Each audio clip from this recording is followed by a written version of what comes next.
Konco Web TV, apa kabarnya? Sudah masuk bulan Desember aja nih. Kata orang, bulan-bulan di akhir dan awal tahun yang pakai akhiran ber biasanya lebih sering hujan daripada bulan lain ya. Iya, namanya juga Indonesia. Mas ingat kan dengan pelajaran zaman SD? Dulu kita memahami bahwa Indonesia merupakan daerah tropis yang terdapat 2 musim tiap tahunnya, yakni musim kemarau di sekitar bulan April hingga Oktober, serta musim penghujan di bulan September sampai Maret. Namun, kedua musim itu beberapa tahun belakangan agak sulit dibedakan ya. Kadang bulan September saja sudah turun hujan hampir setiap hari. Apalagi Januari yang katanya singkatannya itu bulan hujan sehari-hari. Meskipun musim hujan itu merata, tapi curah hujan di Indonesia bahkan di satu provinsinya saja tetap berbeda-beda loh, termasuk di lingkup Jawa Tengah saja. Kira-kira apa ya yang menyebabkan perbedaan intensitas curah hujan di tiap daerah di Indonesia tersebut?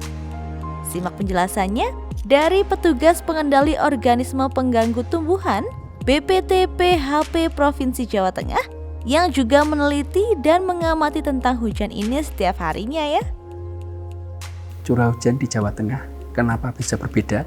Salah satunya yang menentukan adalah kelembapan udara, Mbak. Kelembapan udara di setiap tempat berbeda. Kelembapan udara itu mempengaruhi terbentuknya awan. Sehingga saat udara yang mengandung molekul-molekul air bergerak menuju awan. Makanya di daerah yang dataran tinggi, daerah yang dingin, itu cenderung kalau kita mengeluarkan suara atau ketika berbicara itu kayak semacam ada asapnya. Nah, itu salah satu penentu faktor dari curah hujan tinggi itu yang membedakan salah satunya adalah kelembapan udara. Nah, ketinggian tempat idealnya kalau di tempat kita semakin tinggi tempat itu curah hujan itu semakin rendah. Kenapa? Karena adanya sumber penguapan yang menyebabkan hujan ternyata banyak di daerah dataran rendah. Makanya ketika di daerah dataran rendah seperti pantai itu cenderung curah hujan lebih tinggi dibandingkan dari daerah dataran tinggi. Arah angin juga penentu untuk hujan turun. Kenapa bisa seperti itu? Karena angin merupakan media yang membawa awan menuju suatu tempat sebelum akhirnya turun hujan. Daerah yang memiliki banyak angin itu hujan turun akan cenderung lebih besar. Berarti daerah dataran rendah. Karena dia arah anginnya itu membawa molekul-molekul air sehingga potensi daerah tersebut akan lebih tinggi ketika hujan, Mbak. Aliran udara itu akan bergerak menuju ke awan, Mbak. Sehingga semakin tinggi udara tersebut naik, maka tetesan hujan juga akan semakin besar dan berat. Ketika awan menjadi semakin berat, air akan lebih potensial akan turun karena masanya lebih besar. Wah, jadi ada 4 faktor utama yang menyebabkan perbedaan intensitas curah hujan di tiap daerah ya Konco. Ada kelembapan udara, ketinggian tempat, arah angin, serta aliran udara. Jangankan di Indonesia atau Jawa Tengah, di Wonosobo saja yang masih berada di lingkup satu kabupaten, curah hujan tiap kecamatannya juga bisa berbeda loh. Untuk intensitas curah hujan di Wonosobo itu tergolong tinggi ya karena adanya faktor tekanan udara.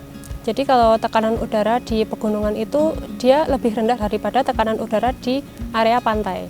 Nah, dari faktor tekanan udara tersebut membawa awan yang berisi hujan ke daerah yang tekanannya lebih rendah. Nah, jadi kan awan-awan yang berisi hujan itu akan mengumpul di daerah pegunungan dan akan menyebabkan curah hujan lebih tinggi. Makanya kalau di Wonosobo itu sering disebut dengan negeri 1000 awan ya, karena emang banyak sekali awan-awan yang berkumpul di atas pegunungan seperti itu, Mbak. Jangankan di setiap kecamatan, pada satu kecamatan saja kadang di desa A dengan di desa B itu mempunyai curah hujan yang berbeda. Karena di Wonosobo itu letak topografinya itu berbeda. Jadi adanya bukit, terus pergunungan, perbukitan itu membuat curah hujan di daerah Wonosobo itu tidak merata. Nah, dari fakta-fakta tersebut berarti kecamatan mana ya di Kabupaten Wonosobo yang curah hujannya paling tinggi dan paling rendah? Kita intip yuk jawabannya dari POPT yang selalu mendata intensitas curah hujan di Wonosobo setiap harinya ini.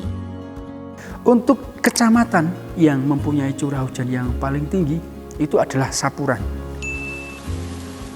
Dan yang paling rendah adalah Wadas Lintang. Kalau mengacu dari penjelasan saya tadi tentang potensi daerah kenapa bisa curah hujan tinggi, salah satunya dekat dengan sumber penguapan, seharusnya yang paling tinggi itu adalah Wadas Lintang. Kenapa bisa terjadi seperti itu? Tentunya ada beberapa faktor.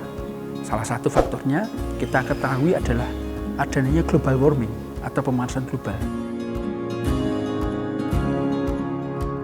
Global warming ini akan mempengaruhi dari ekologi dari setiap yang ada di bumi ini. Ya salah satunya tentang pertanian ini.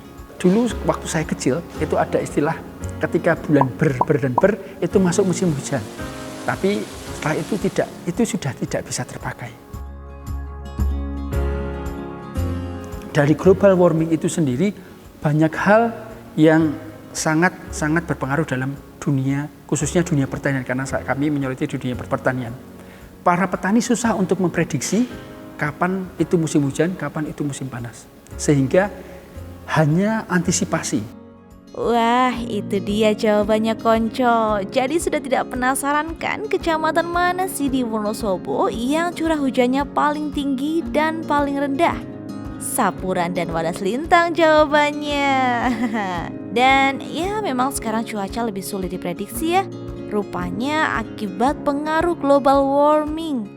Nah, Konco, sebaiknya kita ini memang harus lebih aware ya untuk menjaga bumi kita.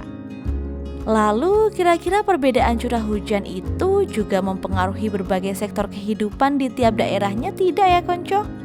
Tinggi rendahnya curah hujan di tiap kecamatan di Wonosobo itu sangat berpengaruh terhadap semua sektor kehidupan, terutama di sektor pertanian. Nah, salah satunya itu menjadikan tanaman endemik di setiap daerah itu berbeda. Nah, selain itu di budidaya pertanian secara umum, faktor curah hujan itu sangat berpengaruh. Semisal ketika curah hujan tinggi, ketika masuk musim penghujan, petani diharapkan dapat mengatur jarak tanam pertanamannya agar untuk mengurangi kelembapan yang ada di dalamnya.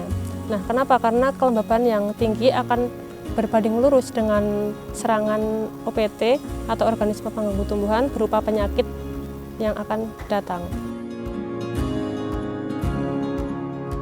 Kalau untuk jenis tanaman yang di Wonosobo itu lebih dipengaruhi oleh ketinggian tempat.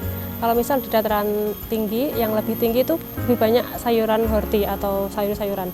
Nah, sedangkan untuk dataran yang lebih rendah banyak ditanami oleh tanaman pangan atau padi. Wah, ternyata seperti itu ya serba-serbi tentang hujan, khususnya hujannya Wonosobo pastinya. Jadi gimana nih Konco Web TV yang bukan berasal dari Wonosobo? Penasarankah ingin mencoba sensasi musim hujannya Wonosobo? Boleh nih ya berkunjung ke Wonosobo, khususnya sekitar bulan-bulan ini ya. Karena sepertinya memang hampir setiap hari hujan nih di Wonosobo.